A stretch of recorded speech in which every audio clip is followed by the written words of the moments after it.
वज़ीर आला सिंध सैयद मुराद अली शाह का हैदराबाद में मीडिया से गुफ्तगू करते हुए कहना था कि इनकी कोशिश है कि सूबे भर में अमन व अमान की सूरत हाल को बेहतर किया जाए। इस वक्त पंजाब और सिंध में डाकुओं के खिलाफ संजीदा एक्शन लिया जा रहा है।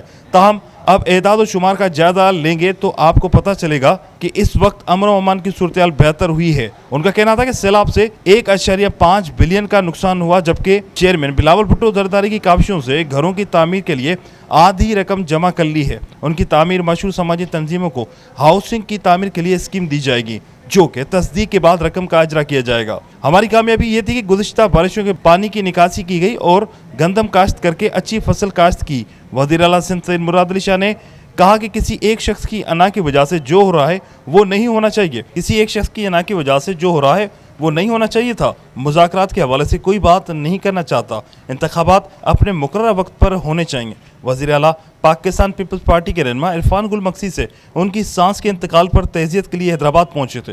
वज़ीर आला सिंध सैयद मुराद अली शाह का मक्सी हाउस में मीडिया से गुफ्तगू करते हुए मज़ीद कहना था कि इरफान गुल मक्सी से उनकी सास और मौला बख्श चांडो के भाई की ताज़ियत के लिए यहाँ आया हूँ। इस मौके पर वज़ीर आला के मामले खुसूसी बराए अमूर Hyderabad Saghir Qureshi, divisional commissioner Hyderabad Bilal Ahmed Memon, DIG police Hyderabad Saeed Pir Mohammad Shah, deputy commissioner Hyderabad Fawad Ghaffar Soomro, SSP Hyderabad Amjad Sheikh और दीगर मुतल्लिका अफसरान भी उनके हमरा थे। बाद अता वो सेनेटर मौला बख्श चांडो की रिहाइश गए कासिमाबाद पहुंचे, जहां उनसे उनके भाई की वफात पर ताज़ियत की।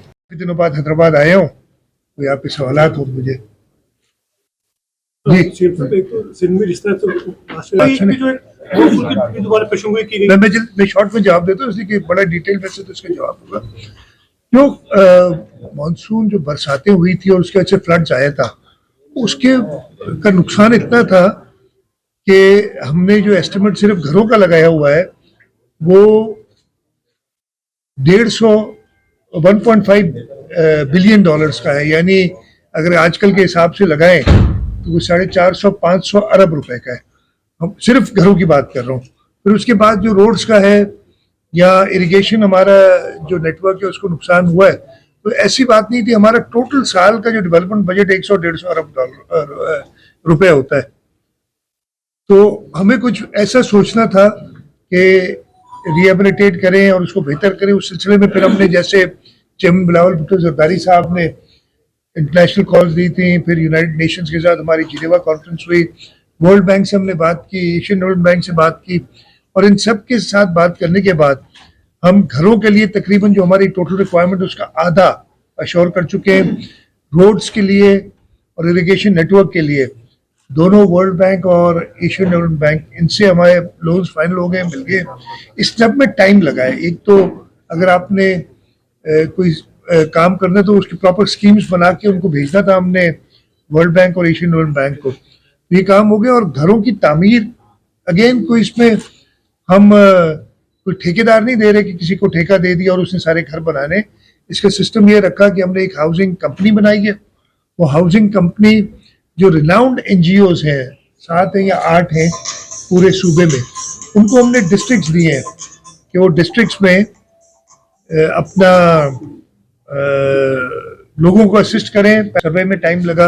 अब हमारे पास पूरे सिंध के अंदर एक एक घर का डेटा मौजूद है, उस घर के मालिक का शनाख्ती कार्ड, उस घर के मालिक की तस्वीर अपने गिरे हुए घर के साथ, वो हमने सारी फिर वो NGO को दी। NGO ने वेरीफाई की और तरीक़ाकार ये है कि हुकूमत सिंध फंड करेगी 3 लाख रुपए तक घर की तामीर के लिए, और उसको 4 स्टेजेस में दिया जाएगा। पहले स्टेज में 75,000 रुपए दिए जाएंगे और उसमें वो घर की फाउंडेशन डालेगा, NGO जो है उसको वेरीफाई करेगी और फिर उसको दूसरी किस्त और तीसरी और चौथी किस्त दी जाएगी।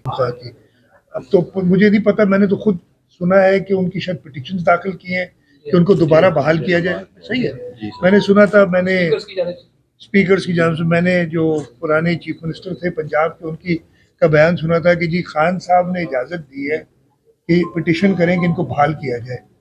वो फिर यू टर्न के ऊपर यू टर्न वाली जो बात है ना, हमने तो उसी वक्त कहा था कि एक शख्स की अना की वजह से चीफ मिनिस्टर को पावर होता है इलेक्शन असेंबलीज डिसॉल्व करने का, लेकिन वो पावर मुल्क के मफाद में, सूबे के मफाद में इस्तेमाल होता है, किसी एक शख्स की अना की खातिर इस्तेमाल होता है। और उस शख्स की जो रोज़ अपने बयानात बदलता रहे اب پتہ نہیں یہ تو اس حساب سے ہمارے تو یہی خیال ہے کہ ان کو مدتیں پوری کرنی چاہیے اسمبلیوں کو اور اپنے ٹائم پہ انتخابات ہونے